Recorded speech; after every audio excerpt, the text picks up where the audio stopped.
সম্প্রতি কলকাতার আশুতোষ মেমোরিয়াল হলে অনুষ্ঠিত হল নিখিল ভারত সঙ্গীত সমিতি বা NBSS এর 41তম বার্ষিক সমাবর্তন। প্রফেসর বীরু চক্রবর্তী প্রতিষ্ঠিত এই প্রতিষ্ঠানের যাত্রা শুরু 1980 সালে।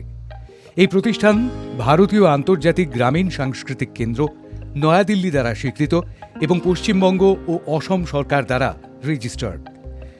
NBSS এর সমাবর্তন অনুষ্ঠানে উপস্থিত ছিলেন বহু সাংস্কৃতিক অনুরাগী এবং বিশিষ্ট ব্যক্তিত্ব।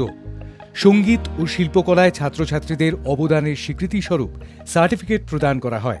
অনেকেই সঙ্গীত বিশারদ এবং সঙ্গীত প্রভাকরের মতো সম্মানজনক উপাধি লাভ করেন। গত 2024-এর 30শে ডিসেম্বর অনুষ্ঠিত মেধা পরীক্ষায় হাজার হাজার ছাত্রছাত্রী অংশগ্রহণ করেন, যেখানে তাদের পারফরমেন্সের ভিত্তিতে স্বর্ণপদক প্রদান করা হয়। সমাবর্তনের মূল আকর্ষণ ছিল খ্যাতনামা অতিথি শিল্পীদের অসাধারণ পরিবেশনা।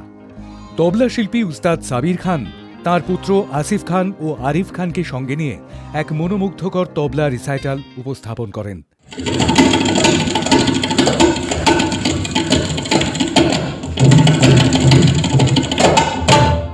পাশাপাশি উস্তাদ সরওয়ার হোসেন তাঁর সুরময় সারেঙ্গি পরিবেশনার মাধ্যমে দর্শকদের মুগ্ধ করেন।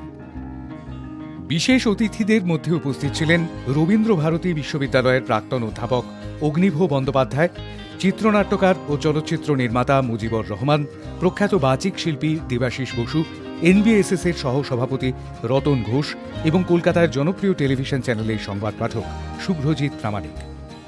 নিখিল ভারত সঙ্গীত সমিতির সম্পাদিকা শুক্লা চক্রবর্তী নিজের আনন্দ প্রকাশ করে বলেন যে সমাবর্তন এবং বার্ষিক প্রদর্শনী ছাত্রছাত্রীদের জন্য একটি মঞ্চ তৈরি করেছে, যেখানে তারা তাদের প্রতিভা প্রদর্শন করতে পারেন।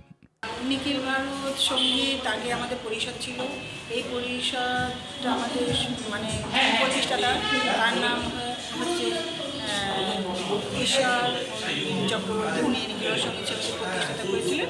তারপরে এটা সমিতি হয়েছে। আমরা দিল্লির আন্ডারে যখন এটা অ্যাফিলিয়েশন পাই 94-এ, তখন এটা অ্যাফিলিয়েশন হয়েছে। এটা সারা বেঙ্গলে হতে হতে হতে হতে সারা ভারতবর্ষে এখন ছড়িয়ে পড়েছে। এটা আমরা অনেক কিছুই পেয়েছি, এর মধ্যে ISO পেয়েছি, MS পেয়েছি, অনেক কিছু আমাদের একটা রেকগনাইজ হয়েছে এবং গ্রামগঞ্জে সব জায়গা থেকে ছড়িয়ে পড়েছে। Assam, north Bengal, Assam, Tripura,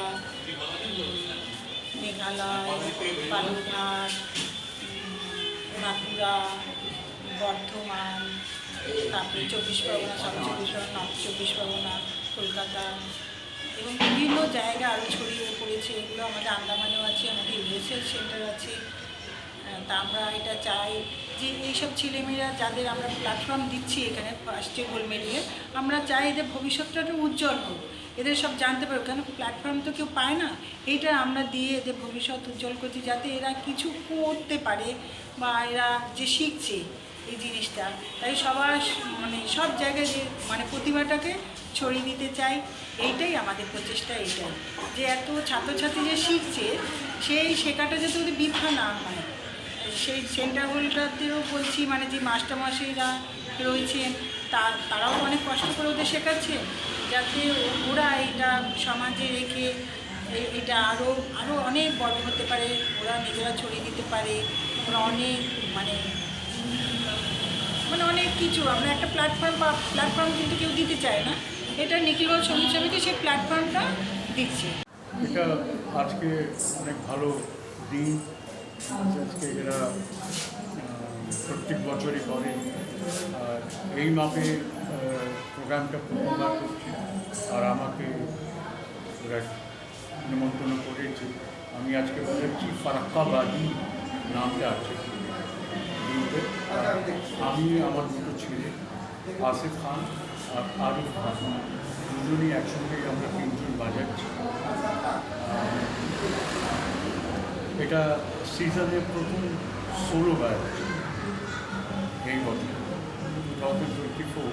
We are ending with the solo performance of Farakabadi, and I hope that everybody will enjoy the performance. 1980 সালে প্রফেসর বীরু চক্রবর্তী যে প্রতিষ্ঠানে স্থাপনা করেন তা আজ 4 দশক পার করেছে। নিখিল ভারত সঙ্গীত সমিতির সেই ঐতিহ্য শুক্লা চক্রবর্তী এবং অশোক চক্রবর্তীর নেতৃত্বে আজও গৌরবের সঙ্গে এগিয়ে চলেছে। Hi news network.